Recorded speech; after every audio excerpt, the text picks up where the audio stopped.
Good evening. Oh my God. Oh, let's see. So, hmm,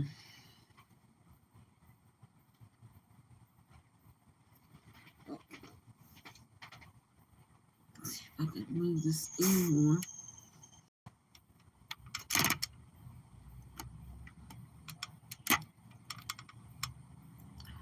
Okay.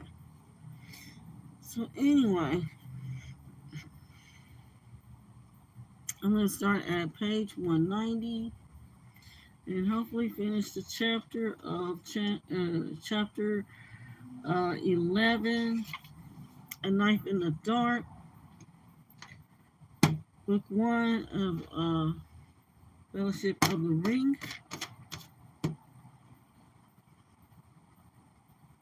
Okay. Sam and Peregrine had not been idle. They had explored the small dale and the surrounding slopes. Not far away, they found a spring of clear water in the hillside, and near it, footprints not more than a day or two old. In the dale itself, they found recent traces of a fire and other signs of a hasty camp. There were some fallen rocks on the edge of the dell nearest to the hill.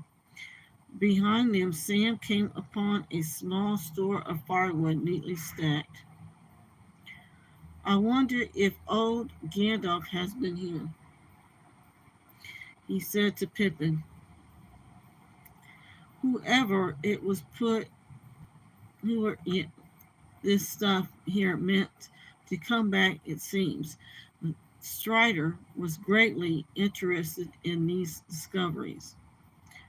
I wish I had waited and explored the ground down here myself, he said, hurrying off to the spring to examine the footprints. It is just as I feared, he said. When he came back, Sam and Pippin have trampled the soft ground, and the marks are spoiled are confused. Rangers have been here lately. It is they who left the firewood behind. But there are also several newer tracks that were not made by rangers. At least one set was made only a day or two ago by heavy boots. At least one. I cannot now be certain, but I think there were many booted feet.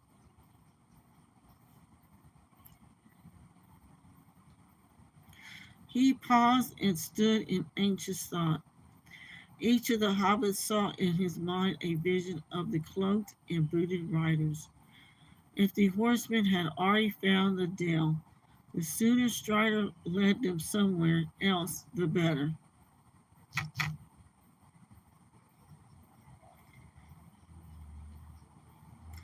Sam viewed the hollow with great dislike.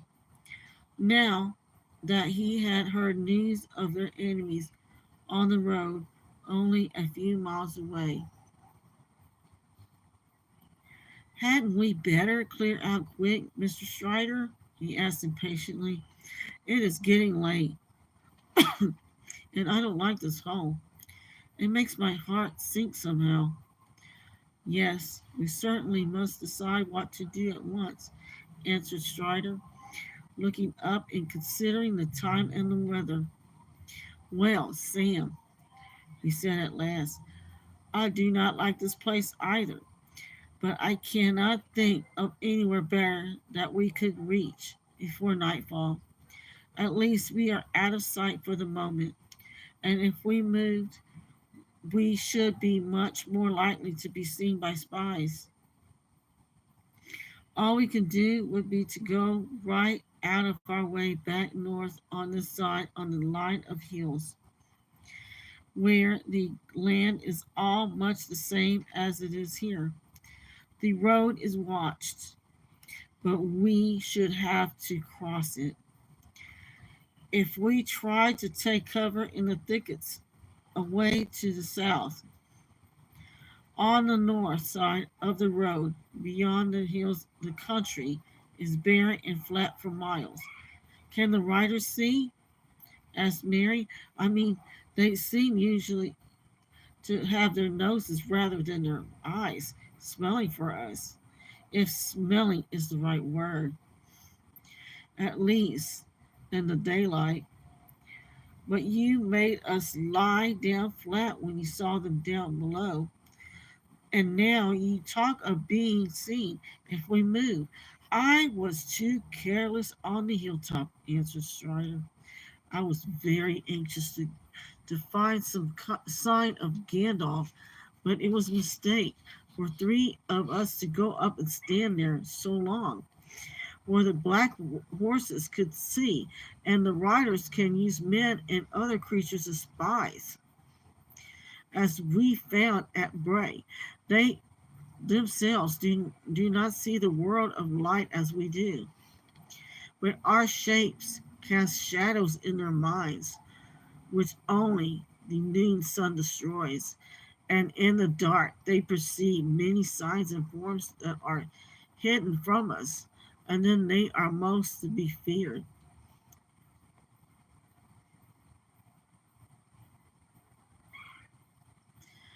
And at all times, they smell the blood of living things, desiring and hating it. Senses, too, there are other than sight or smell. We can feel their presence. It troubled our hearts as soon as we came here. And before we saw them, they feel ours more keenly. Also, he added, and his voice sank to a whisper, the ring draws them. Is there no escape then? Said Frodo, looking round wildly. If I move, I shall be seen and hunted. If I stay, I shall draw them to me. Strider laid his hand on his shoulder. There is still hope, he said. You are not alone. Let us take this wood that is ready for the fire as a sign. There is little shelter or defense here, but fire shall serve for both. Sauron can put fire to his evil uses, as he can all things.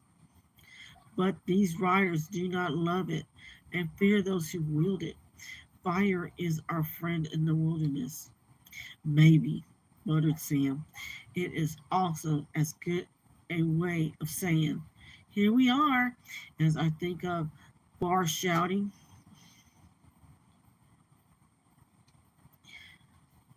Down in the lowest and most sheltered corner of the dell, they lit a fire and prepared a meal.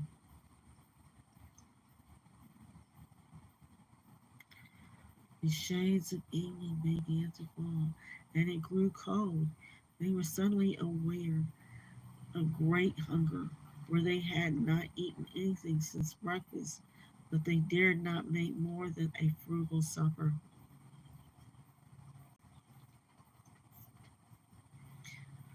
The lands ahead were empty of all save words and beasts, unfriendly places, deserted by all the races of the world. Rangers passed at times beyond the hills, but they were few and did not stay. Other wanderers were rare and of evil sort. Trolls might stay down at times out of the northern valleys of the misty mountains. Only on the road would travelers be found, most often dwarves, hurrying along on business of their own, and with no help and few words to spare for strangers. I don't see how our food can be made to last, said Frodo. We don't. We have been careful enough in the last few days, and this supper is no feast, and we have used more than we ought. If we have 2 weeks still to go, and perhaps more, There is food in the wild, said Strider. Berry, root, and herb, and I have some skill as a hunter at need. You need to not be afraid of starving before winter comes. But gathering and catching food is long and weary work, and we need haste. So tighten your belts and think with hope of the tables of Elrod's house.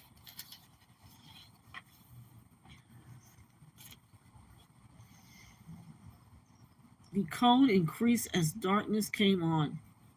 Peering out from the edge of the dell, they could see nothing but a gray land now vanishing quickly into shadow.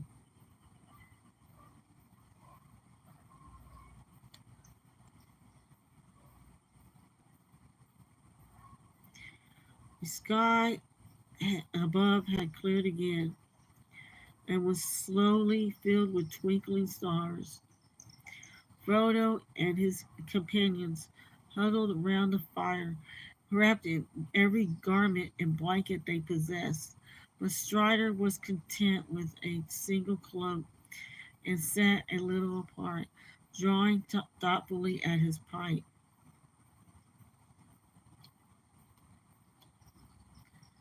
As night fell and the light of the fire began to shine out brightly, he began to tell them tales to keep their minds from fear. He knew many histories and legends of long ago of elves and men, and the good and evil deeds of the elder days. They wondered how old he was and where he had learned all this lore. Tell us of Gilead, said Mary suddenly, when he paused at the end of a story of the elf kingdoms. Do you know any more of that old lay that you spoke of? I do indeed, answered Strider. So also does Frodo, for it concerns us closely. Merry and Pippin looked at Frodo. He was staring into the fire. I know only the little that Gandalf has told me, said Frodo slowly. Gilgalad was the last of the great elf kings of Middle Earth. Gilgalad is starlight in their tongue. With Elendil and the elf friend, he went to the land of No, said Strider, interrupting. I do not think that tale should be told now, with the servants of the enemy at hand. If we win through to the house of Elrond, you may hear it there, told in full. Then tell us some other tale of the old days, begged Sam. A tale about the elves before the fading time. I would dearly like to hear more about elves. The dark seems to press round so close.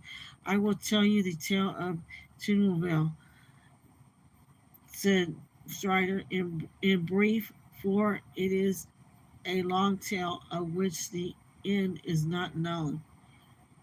And there are none now, except Elrond, that remember it aright as it was told of old. It is a fair tale, though it is sad, as are all the tales of Middle Earth, and yet it may lift up your hearts. He was silent for some time, and then he began not to speak but to chant softly. The leaves were long, the grass was green, the hemlock gumbles tall and fair, and in the glade a light was seen, of stars and shadows shimmering. Tinuvel was dancing here, there, to music of a pipe unseen, and light of stars was in her hair, and in her raiment glimmering. There, bearing came from mountains cold, and lost he wandered under leaves, and where Elven River rolled, he walked alone and sorrowing. He peered between the hemlock leaves and saw in wonder flowers of gold upon her mantle and sleeves, and her hair like shadow following. Enchantment healed his weary feet that over hills were doomed to roam, and forth he hastened, strong and fleet, and grasped at moonbeams glistening through woven woods and elven home. She lightly fled on dancing feet and left him lonely still to roam, and the silent forest listening.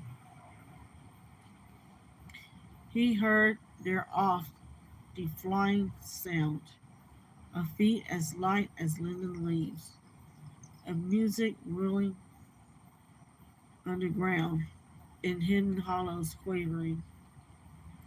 Now withered lay the hemlock sheaves, and one by one with sighing sound, whispering fell the beeching leaves, and the wintry woodland wavering. He sought her ever, wandering far, where leaves of years were thickly strung, by light of moon and ray of star, and frosty heavens shivering. Her mantle glinted in the moon, as on a hilltop high and far. She danced, and at her feet was thrown a mist of silver quivering. When winter passed, she came again, and her song released the sun's spring, like rising lark and falling rain, and melting water bubbling. He saw the elven flowers spring about her feet and healed again. He longed by her to dance and sing upon the grass untroubling. Again she fled, but swift he came. Dinuel, he called her by her elfish name. And there she halted, listening. One moment stood she, and a spell his voice laid on her.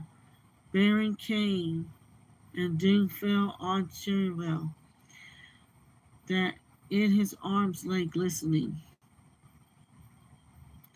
As Baron looked into her eyes, within the shadows of her hair, the trembling starlight of the skies, he saw their mirrored shimmering, Cherwell the elven fair, a mortal maiden, elven wise, about him cast her shadowy hair, and arms like silver glimmering.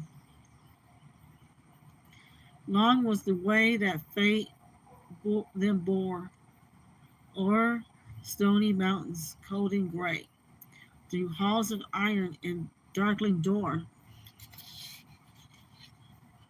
and woods of nightshade moralless. The sundering seas between them lay, and yet at last they met once more. And long ago they passed away, and the forest singing sorrowless.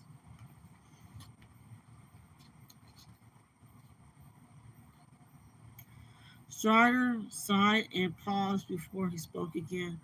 That is a song, he said, in the mode that is called on the north among the elves, but it is hard to render in our common speech.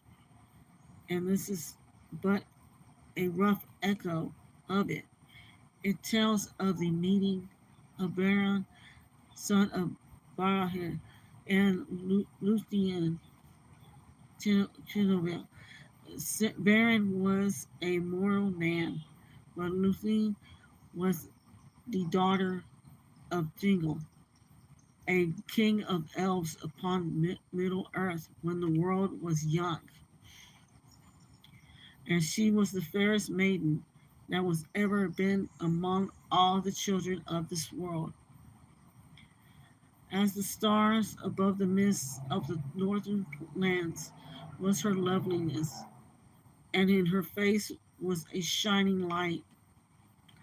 In those days, the great enemy, of whom Sauron of Mordor was but a servant, dwelt in Angband in the north, and the elves of the west, coming back to Middle Earth, made war upon him to regain the Silmarils which he had stolen. And the fathers of men aided the elves. But the enemy was victorious, and Abarahi was slain. And Baron, escaping through great peril, came over the mountains of terror into the hidden kingdom of Drigal and the forest of Yurzoris. There he beheld Luthien singing and dancing in a glade beside the enchanted river Escaldwin, and he named her Tinavel, that is nightingale in the language of old. Many sorrows befell them afterwards, and they were parted long. Tinavel rescued Beren from the dungeons of Sauron, and together they passed through great dangers and cast down even the great enemy from his throne, and took from his iron crown one of the Silmarils brightest of all jewels, to be the bride price of Luthien to Dingal, her father. Yet at the last Beren was slain by the wolf that came into the gates of Agwan, and he died in the arms of Tinavel. But she chose mortality and to die from the world so that she might follow him. And it is sung that they met again beyond the sundering seas. And after a brief time, walking alive once more in the green woods, together they passed, long ago, beyond the confines of this world. So it is that Luthien Tinavel, alone of the king of the elf kindred, has died indeed and left the world, and they have lost her whom they most loved. But from her the lineage of the elf lords of old descended among men. There live still those of whom Luthien was the foremother, and it is said that her line shall never fail. Elrod of Rivendell is of that kin, for of Beren and Luthien was born Dior Diggle's heir, and of him Ilwig the White, whom Iredale wedded, and he that sailed his ship out of the midst of the world into the seas of heaven, with the Silmaril upon his brow. And of Eredale came the kings of Numenor, that is Westernese. As Strider was speaking, they watched his strange, eager face dimly lit in the red glow of the wood fire. His eyes shone, and his voice was rich and deep. Above him was a black, starry sky. Suddenly, a pale light appeared over the crown of Weathertop behind him. The waxing moon was climbing slowly above the hill that overshadowed them, and the stars above the hilltop faded. The story ended. The hobbits moved and stretched. Look, said Mary, the moon is rising. It must be getting late. And the others looked up. Even as they did so, they saw on the top of the hill something small and dark against the glimmer of the moonrise. It was perhaps only a large stone or jutting rock shown up by the pale light. Sam and Mary got up and walked away from the fire. Frodo and Pippin remained seated in silence, and Strider was watching the moonlight on the hill intently. All seemed quiet and still, but Frodo felt a cold dread creeping over his heart, and now that Strider was no longer speaking, he huddled closer to the fire, and at that moment Sam came running back from the edge of the dale.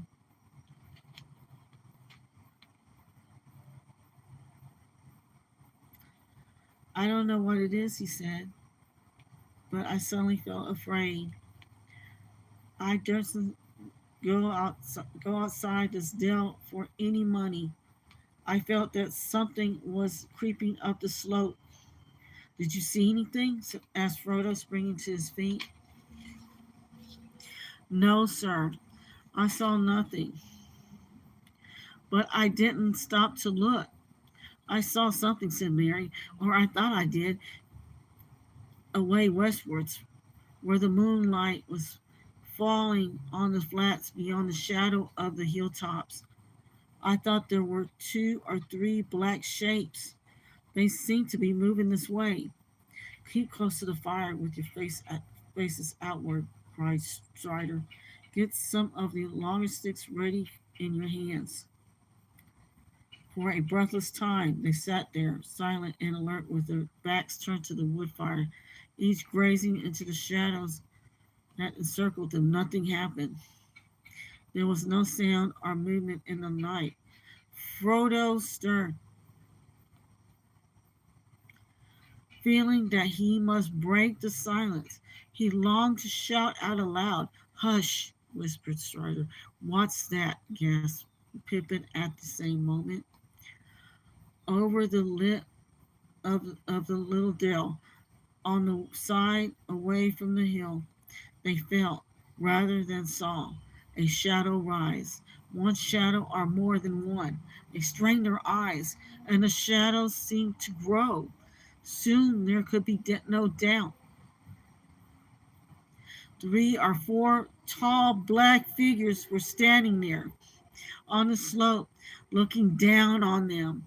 So black were they seemed like black holes in the deep shade behind them. Frodo thought he heard a faint hiss as of venomous breath, and felt a thin piercing chill. And then the shape slowly advanced. Terror overcame Pippin and Mary, and they threw themselves flat on the ground. Sam shrank to Frodo's side. Frodo was hardly less terrified than his companions. He was quaking as if he was bitter cold, but his terror was swallowed up in a sudden temptation to put on the ring. The desire to do this laid hold on of him, and he could think of nothing else. He did not forget the borrow, nor the message of Gandalf, but something seemed to be compelling him to disregard all warnings, and he longed to yield, not with the hope of escape or of doing anything, either good or bad. He simply felt that he must take the ring and put it on his finger. He could not speak. He felt Sam looking at him as if he knew that his master was in some great trouble, but he could not turn towards him. He shut his eyes and struggled for a while, but resistance became unbearable. And at last he slowly drew out the chain and slipped the ring on the forefinger of his left hand. Immediately, though everything else remained as before, dim and dark, the shapes became terribly clear.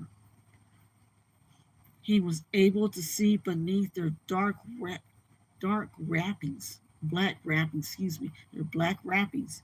There were 5 tall figures, 2 standing on the lip of the dale, 3 advancing, and their white faces burned keen and merciless eyes. Under their mantles were long gray robes. Upon their gray hairs were helms of silver, and their haggard hands were swords of steel. Their eyes fell on him and pierced him as they rushed towards him. Desperate, he drew his own sword, and it seemed to him that it flickered red, as if it was a firebrand. 2 other figures halted. The third was taller than the others. His hair was long and gleaming, and on his helm was a crown. In one hand he held a long sword, and in the other a knife. Both the knife in the hand and that held it glowed with a pale light. He sprang forward and bore down on Frodo. At that moment, Frodo threw himself forward on the ground and heard himself cry aloud, "Oh, Elbereth Gwynplaine!" And at the same time, he struck at the feet of his enemy. A shrill cry rang out in the night, and he felt a pain like a dart of poisoned ice pierce his left shoulder.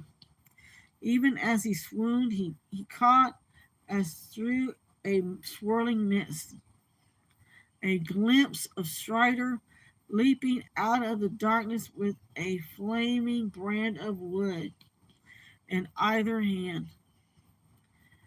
With a last effort, Frodo, dropping his sword, slipped the ring from his finger and closed his right hand tight upon it. Okay, that's all that we have for tonight. That was the end of chapter 11 of the Fellowship of the Ring, Book 1 of the Lord of the Rings. And the next chapter is chapter 12, Flight to the Ford. Now that is the last, I believe the last chapter of Fellowship of the Ring, and which leads us to book 2.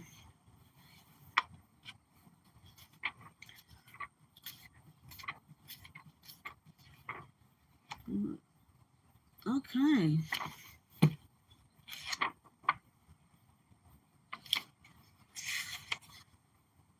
We will go ahead and end it here, and you may go ahead and discuss it and talk about it until the next time.